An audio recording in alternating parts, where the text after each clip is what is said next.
2 Japanese women in silk should not have been in that frozen river. Dallas pulled them out anyway, hauled them home on a buckboard, and by dawn, the most powerful man in the valley was on his porch with a marshal and a piece of paper that said the women were his. The man offered Dallas the one thing he couldn't refuse, his ranch free and clear, plus $200 cash, if he would sign one small lie and help load the sisters onto a southbound wagon by sundown.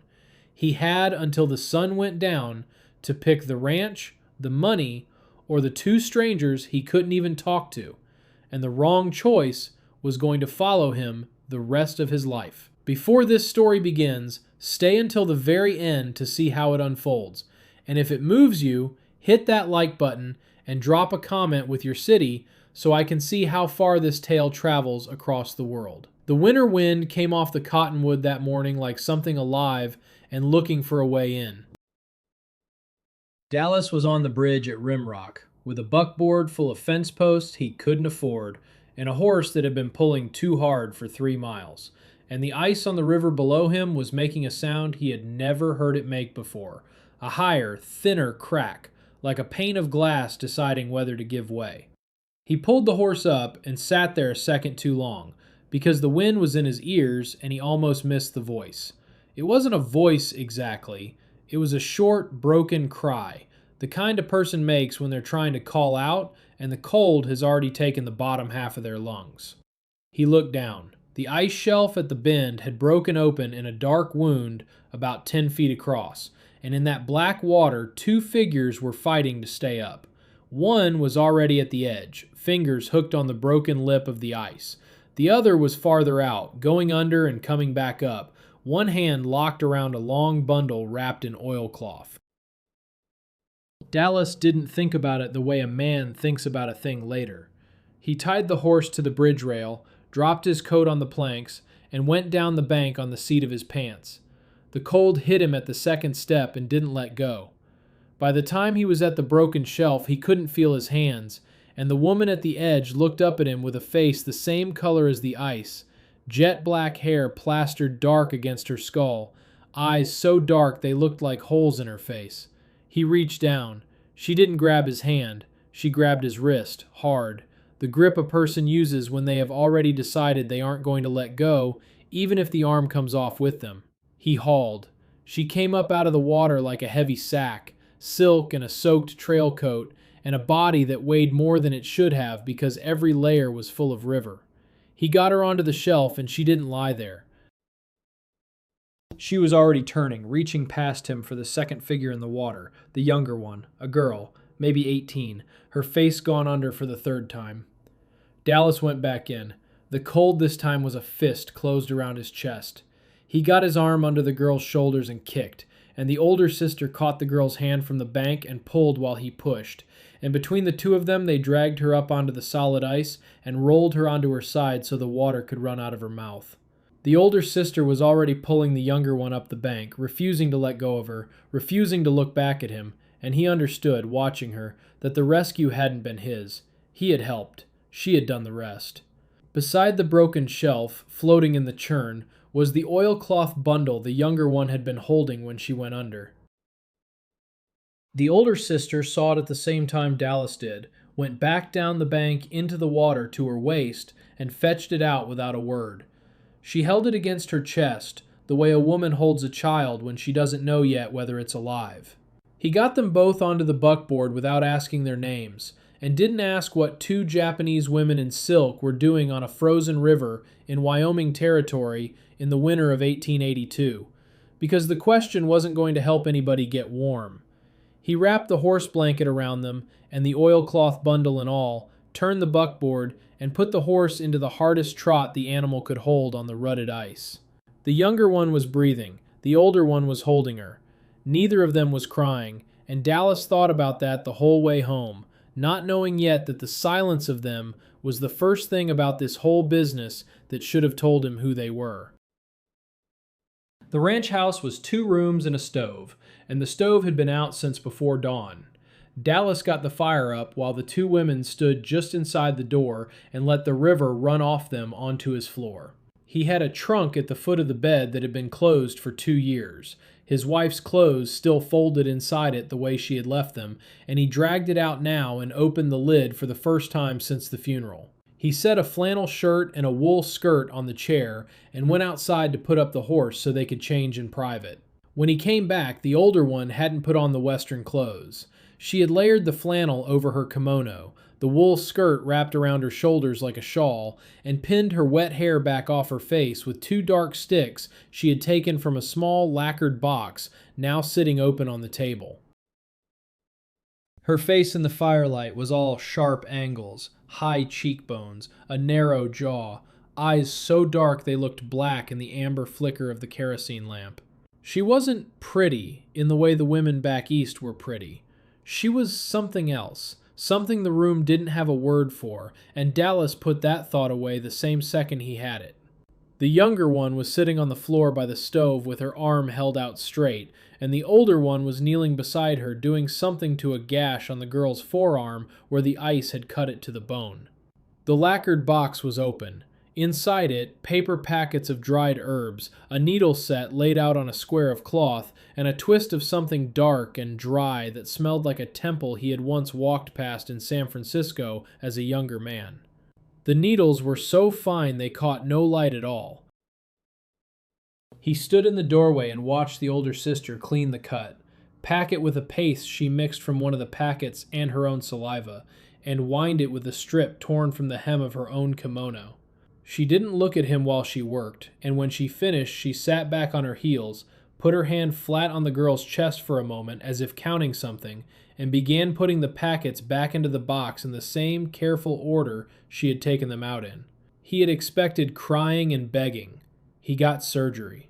The younger one reached for the oilcloth bundle, still sitting by the door, and the older one put her hand on top of the girl's hand and said something short and low in a language he had no name for. The girl pulled her hand back. The bundle stayed where it was. Dallas noticed that, and he filed it, and he didn't ask.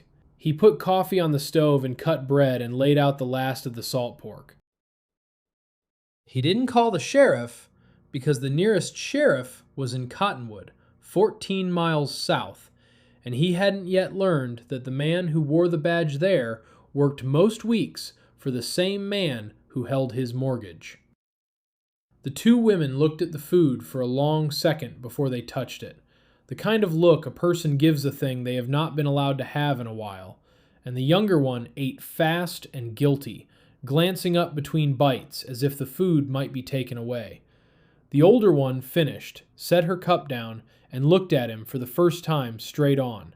It wasn't fear, wasn't submission, but something quieter and more permanent than either, the kind of calm that only comes from having already accepted the worst possible outcome.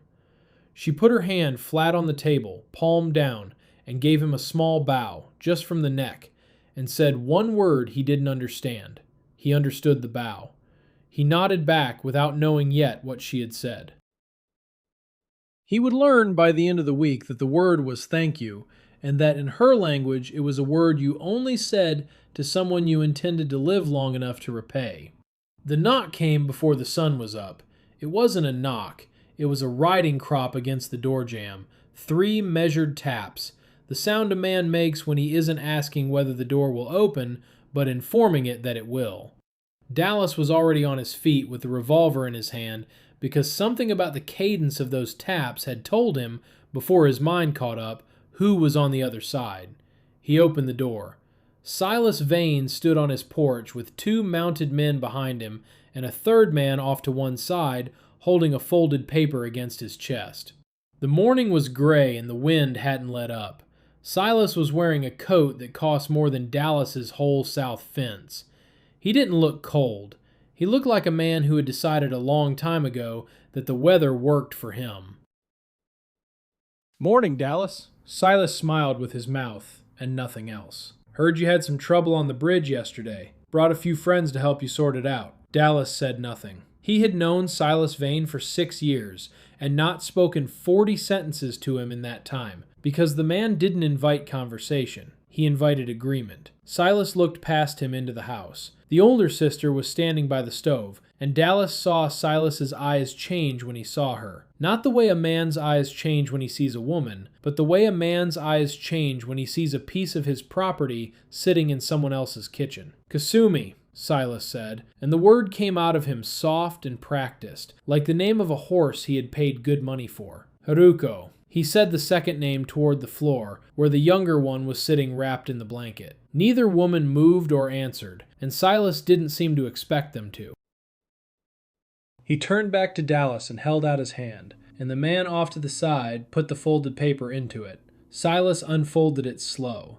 It was a printed form with lines of Japanese at the top and a red seal in the corner, and at the bottom, in English, a clerk's note that said the two named women had been signed over in Yokohama for the cost of their passage and were indentured to Silas Vane of Cottonwood, Wyoming Territory, until such debt was paid.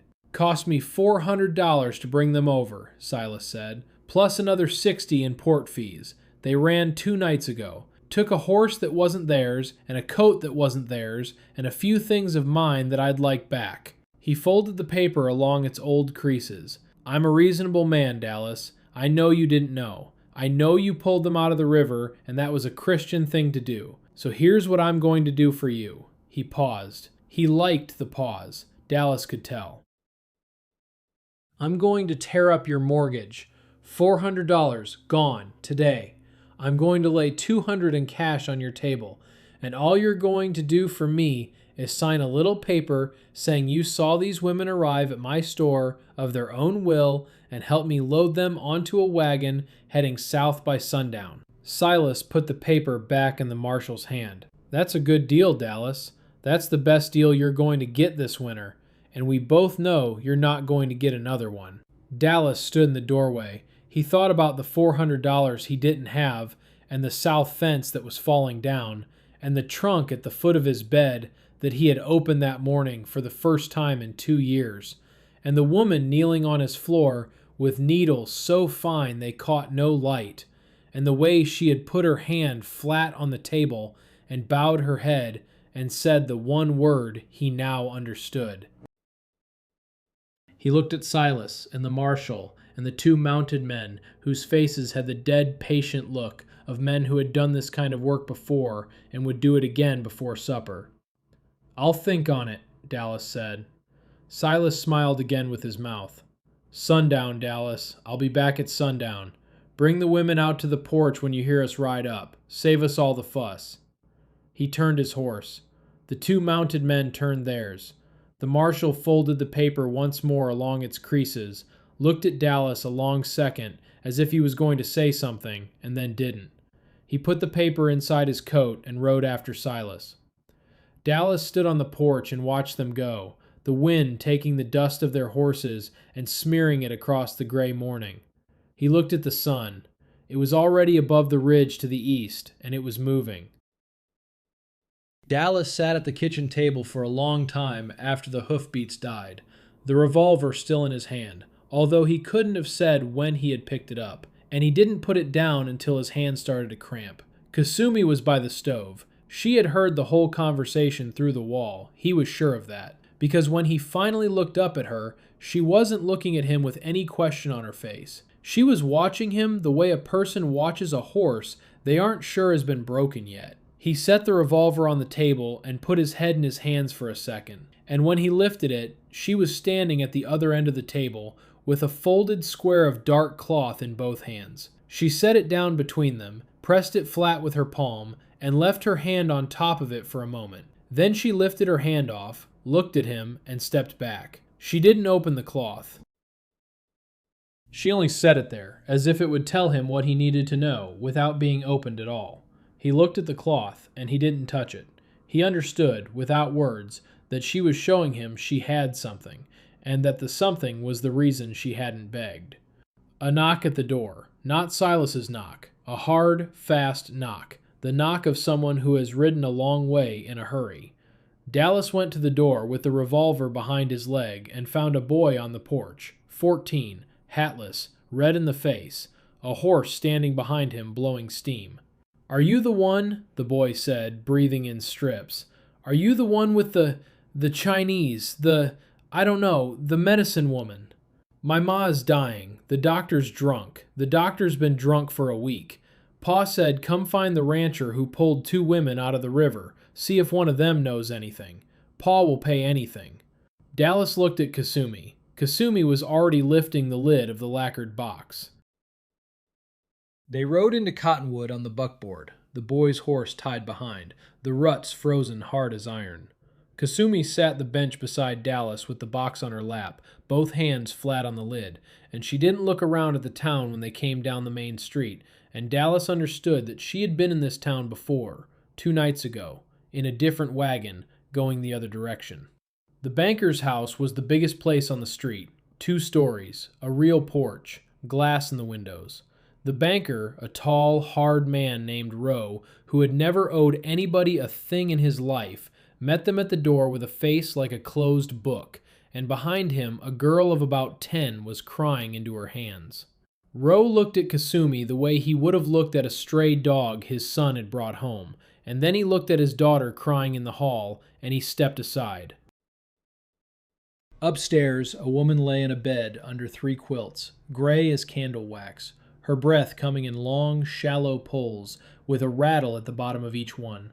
The room smelled like a room where a person had been dying for a while. Kasumi knelt beside the bed without asking anyone's leave. She took the woman's wrist in 2 fingers, then the pulse at the neck, then lifted the eyelid with her thumb and looked at the white of the eye, and her mouth did a small tightening he couldn't have named, the look of a person who has diagnosed the problem, and the problem is bad but not the worst.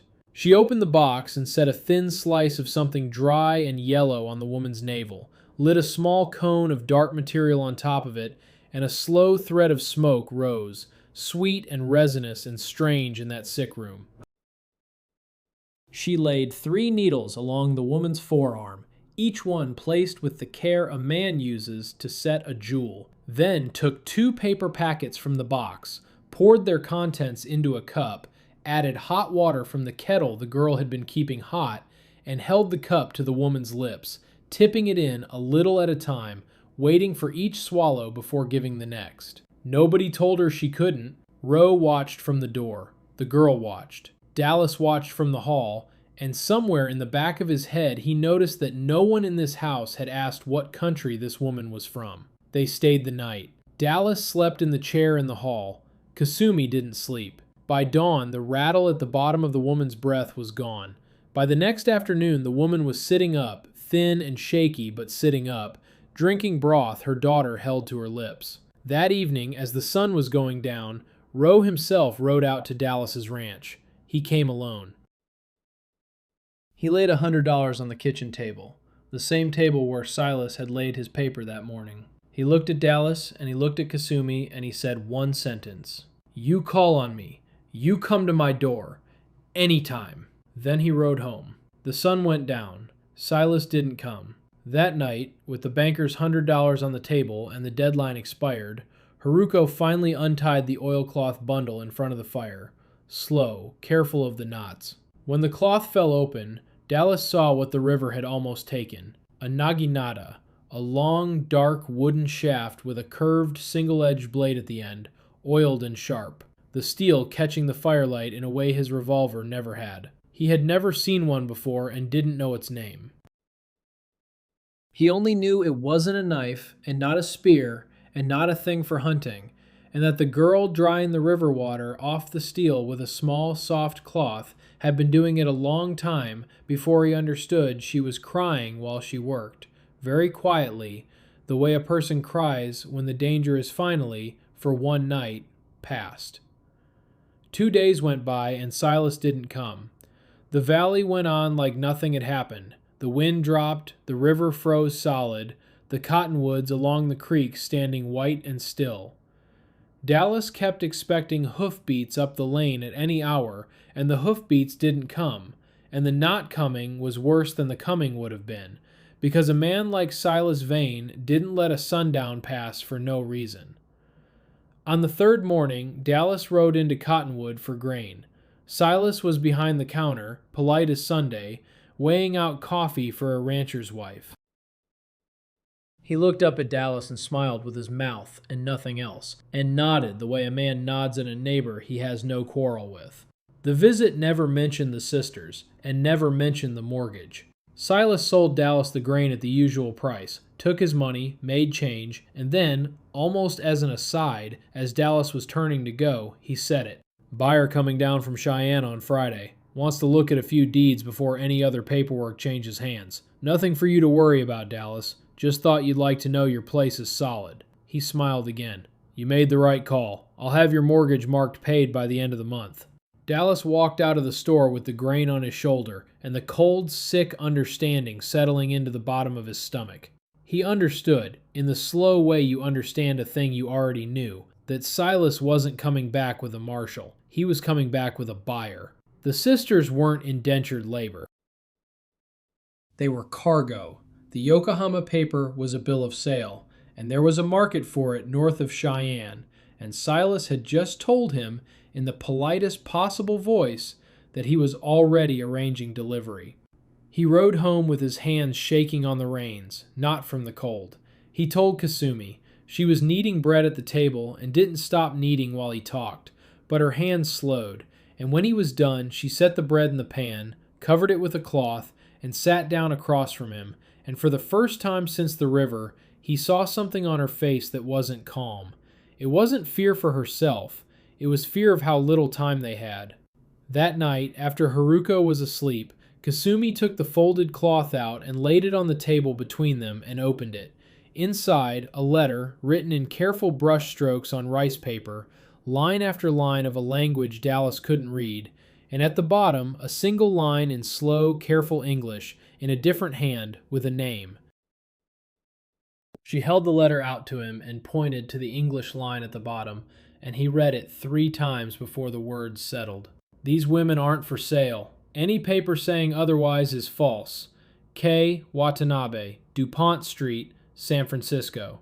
He couldn't read the Japanese. He didn't need to. He looked at the long, careful brush strokes and at Kasumi's hand on the paper, and he understood anyway, that the letter was from her father, that it said she and her sister had been taken from a house in Yokohama by a man who had lied about who he was, and that the paper Silas was carrying had been signed by nobody with the right to sign it. The English line at the bottom had been put there by someone who knew the women would end up in a country where no one could read the rest, so that at least one sentence on the page could be read by a marshal or a banker or a poor rancher and believed. He set the letter down and looked at the name at the bottom, Watanabe. He sat with it a long minute before he placed it, and when he placed it, the hair on the back of his neck stood up. He had heard the name 3 years before, in Silas's office, on a winter evening when he had ridden in to beg an extension on the mortgage. Silas had been in a rage about a creditor in San Francisco, a Japanese merchant on DuPont Street who held a $5,000 note over Silas's land deals and could call it any month he pleased. The most powerful man in this valley, the man who owned the general store and the land office and most of the mortgages in the basin, was himself in debt, and the man he owed was the same man whose name was on the bottom of the letter now lying on Dallas's kitchen table. The sisters weren't cargo. They were the one piece of paper in the whole valley that could flip Silas Vane's world. He looked up at Kasumi. She was watching him.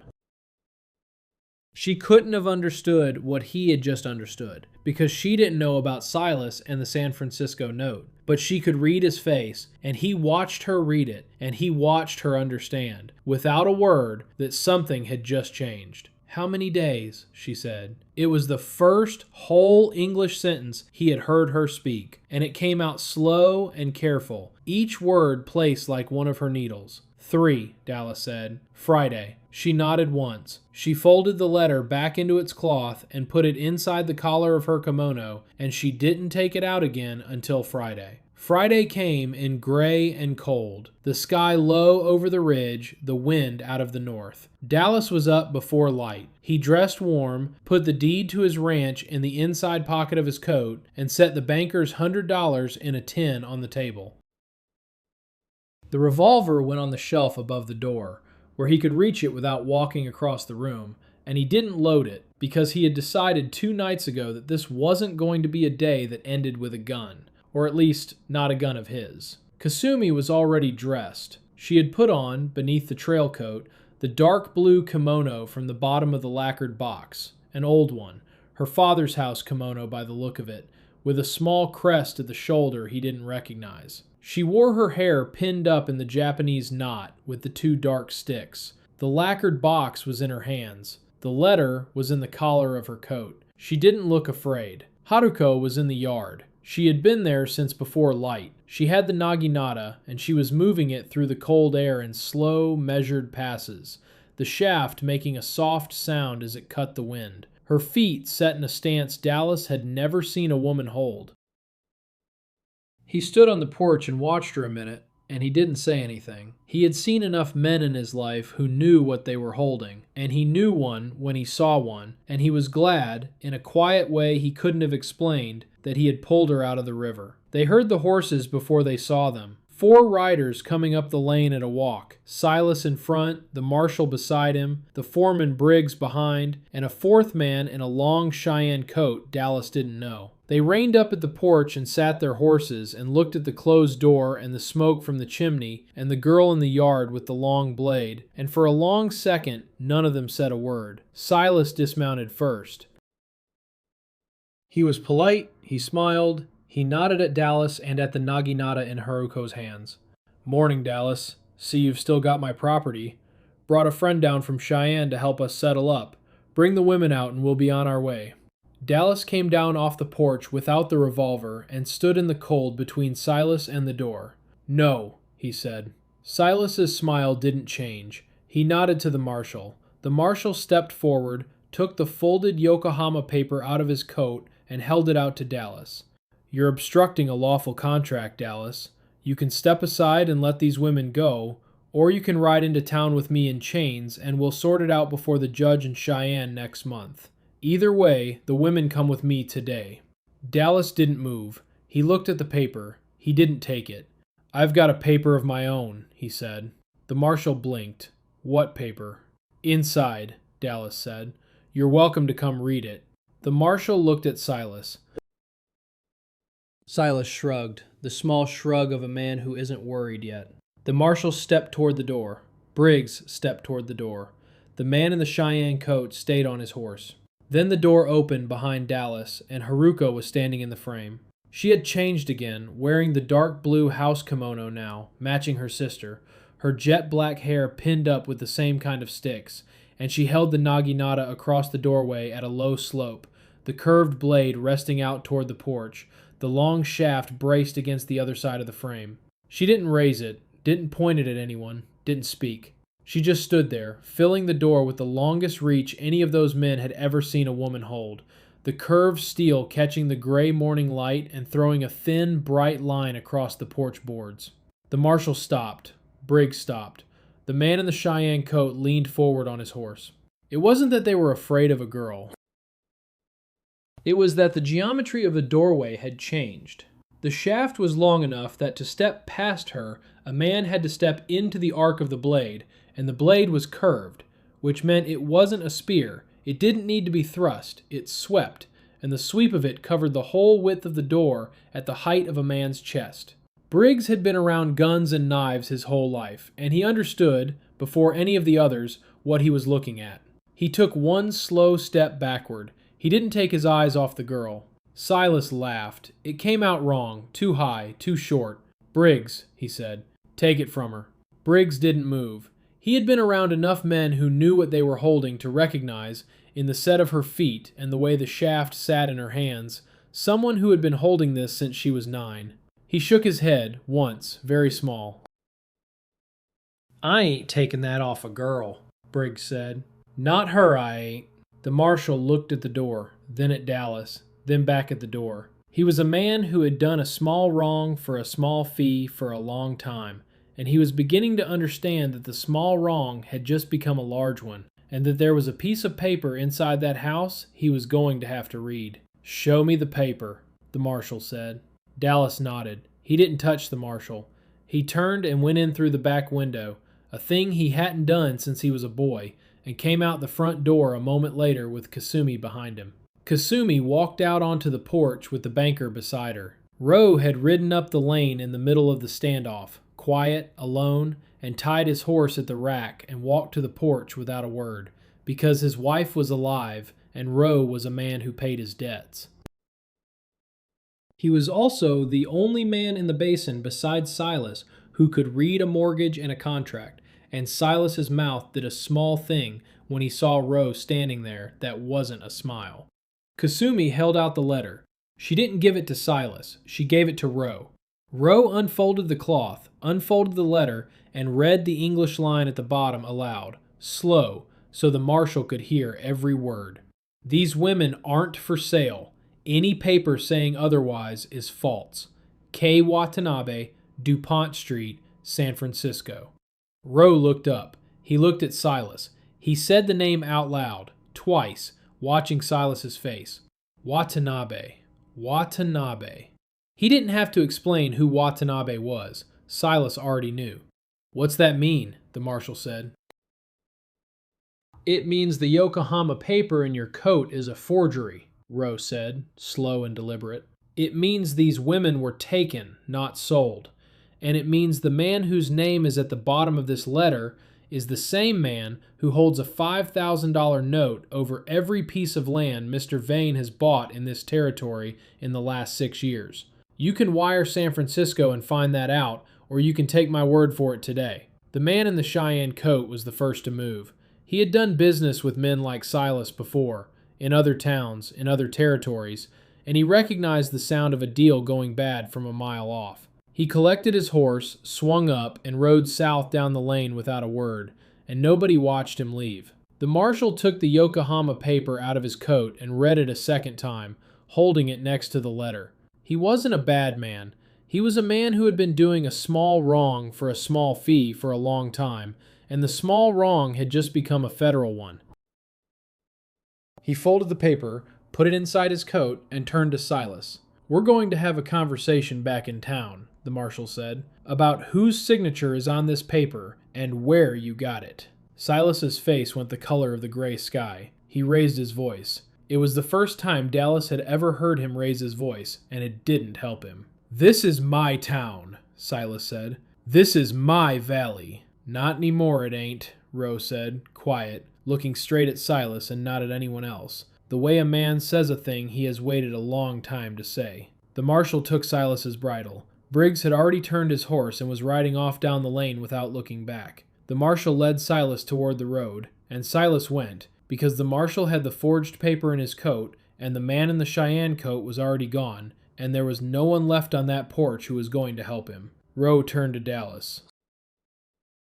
He didn't smile. Wasn't a man who smiled. "Your mortgage is going to be reviewed," he said. "I'm not saying forgiven. I'm saying reviewed. I want to look at the entries on it in daylight. You go home, Dallas. Take the women home. I'll come out Monday." Dallas nodded. Kasumi bowed, the small bow from the neck, the one that meant thank you, and the one that meant a debt that would be paid. Rowe took off his hat to her, put it back on, and rode home. The wind came up. The lane was empty. Haruko rolled the naginata back into its oilcloth and went inside without a word. Kasumi followed her. Dallas stood on the porch a long minute, then went inside too, and he shut the door, and the house was warm. A week went by. The marshal rode to Cheyenne with the forged paper and a letter of his own describing what he had seen on the porch at Dallas's ranch.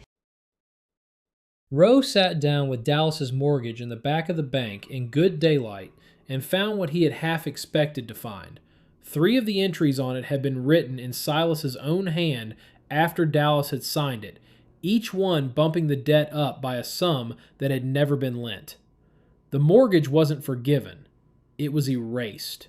On a technicality Silas himself had built, and the ranch was Dallas's again, free and clear, by the end of the week. Silas didn't come back. He was still in Cottonwood, behind his counter, polite as Sunday, but the men who used to take off their hats to him didn't take them off anymore, and the men who used to ride with him had found other work. The valley learned, in the slow way a valley learns anything, that the most powerful man in it had been holding a paper that a merchant on DuPont Street could shred with one letter, and that the 2 women he had been about to sell south had been carrying it in the collar of a kimono the whole time. Dallas didn't celebrate. He repaired the south fence with the grain he hadn't been able to afford a week ago, and split firewood past dark, and didn't ask Kasumi what she planned to do next, because asking would be a kind of pushing, and she had been pushed enough for one lifetime. Kasumi walked the fence line with him in the mornings, her hands folded inside the sleeves of the dark blue kimono, her breath going white in the cold. She treated the ranch hands who came down with the winter fever, one after another, the needles and the moxa and the bitter herb tea, and not one of them lost a week to it. Haruko drilled with the naginata in the yard at dawn, and the cowboys who stopped to watch didn't laugh, and one of them, an old hand from the Oregon Trail, took off his hat to her the way Ro had taken off his hat to Kasumi, and she didn't acknowledge it, and she didn't need to. The ranch, for the first time in 2 years, had more than one person in it. The stove was lit before Dallas woke. The trunk at the foot of the bed was open, the wool skirt and the flannel folded back inside it, and in their place on the chair hung a small blue cloth Kasumi had sewn from the hem of her own kimono. Dallas understood, the morning he saw it, what that meant, the same way he had understood the bow that first night without anyone telling him. One evening, a week after the marshal rode out, Kasumi set the lacquered box on the table and opened the lid. Inside, beside the needles and the paper packets and the twist of moxa, there was now a small, folded piece of paper with Dallas's name on it, written in her careful English, each letter formed slow the way a person forms letters in a language they learned late. He opened it. It said one word, "Stay." He looked at her across the table. She was watching him the way she had watched him that first morning after Silas rode away, and for the first time, the calm on her face had something behind it that wasn't calm, and he didn't have a word for it, and he didn't need one. He stayed. The lacquered box sat open on the table, the word "stay" in careful English beside the needles. Somewhere in Cottonwood, a man behind a counter was learning what it felt like to be owed. If this story moved you, hit that like button and drop a comment with your city so I can see how far it travels across the world. Then subscribe. Silas is still in town, and this story isn't over.